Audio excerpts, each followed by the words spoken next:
Hey, welcome to the pit, where I've finally introduced a new contender into the ring. Sporting enough add-ons to make the Super Nintendo blow a fuse. Do we finally have an outright winner in the Bit Wars? Yep, sure, why not? Just like the Atari Jaguar, the Sega managed to totally outbid the competition. Namely, the Super Nintendo. And even though this isn't a trim, well-utilised or even well-remembered system, as far as leftover culture goes, this thing certainly feels like leftovers. So it's kind of been said that the Sega add-ons have kind of killed the add-on market, and there haven't been any really popular ones outside of Japan and, you know, their beloved Nintendo 64 Double D. So it's kind of like the guys were all just hanging out one day. The TurboGrafx had a CD attachment, the Famicom in Japan had a floppy disk attachment, and even the Mega Drive had a very reasonable power-based converter that lets you play Master System games right there on the Mega Drive. But then, Sega had to take the joke a little bit too far with the Sega CD. It's easy to mock the Sega CD, and I'm not going to get my defences up, but CD was the future, and the future was pretty bright. I've only got a handful of games for the Sega CD, or as my fellow Aussies would call it, the Mega CD, but I feel like I've got a pretty good cross-section of titles to check out. The main contribution this battle-ready beast brought to Sega's war table is affordable access to FMV titles. And alright, no one's really cheering, but it's a funny little footnote in the pages of video game history. There's plenty of FMV titles out there. Surprisingly, it's a genre that really burned brightly until people realised, come on, this won't be the future of CD technology. If you don't have the brains or the guts for this assignment, give the controls to someone who does. Sewer Shark is one of the cheaper and better known FMV titles, probably because it was actually a pack-in title for the Sega CD in the US. Sewer Shark is basically an on-rails shooter. As far as FMV games go, the concept is a bit easier to grasp and more action-heavy than those voyeur titles like Double Switch or Night Trap. Maybe it's not the best reason to dive into FMV games, but it's pretty painless, both on the gamer and their wallet.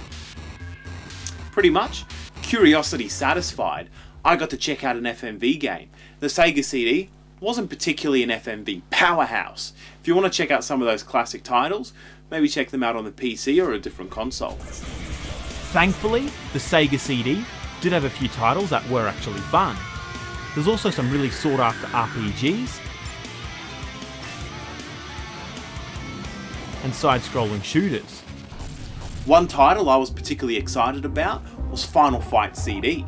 We never got Final Fight on the Mega Drive, and the Super Nintendo port committed the worst beat-em-up crime imaginable, cutting out the two-player option. Final Fight 2 and 3 on the Super Nintendo fixed the issue, but Final Fight CD got it right the first time round, and brought Capcom's coveted beat-em-up to the Sega with all the players intact. It's still not perfect, but the Sega CD gave us one of the more complete home ports of Final Fight. The last game in my personal stash is Sonic CD.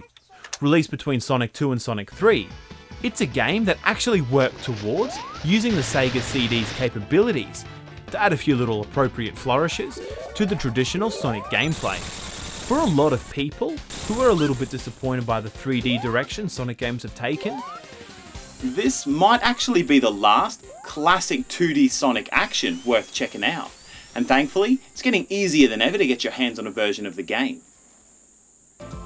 This is one of those games you either love or you hate. I personally find it awesome that they've taken the chance to create such a unique experience, especially when Sonic 2 and 3 basically follow the same formula.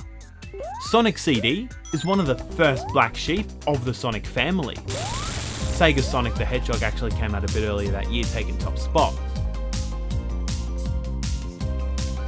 Let me wrap up the CD portion by being really blunt. The Sega CD doesn't have any copy protection. It's got region lockout, but the only thing stopping me from burning my own games is my own moral compass. And, you know, with titles out there like Snatcher, easily fetching $200, there's certain games I just believe are worth experiencing. Overall, the Sega CD is a preemptive strike at an emerging market, and it brought some pretty unique titles to the table. Bumped up against the 32X, it had way better support and a longer shelf life. Hell man, this thing doubles as a CD player. That's pretty much the first step to creating your own multimedia home entertainment setup. But I really don't mind admitting, I thought the 32X brought a lot more to the table in terms of actual potential.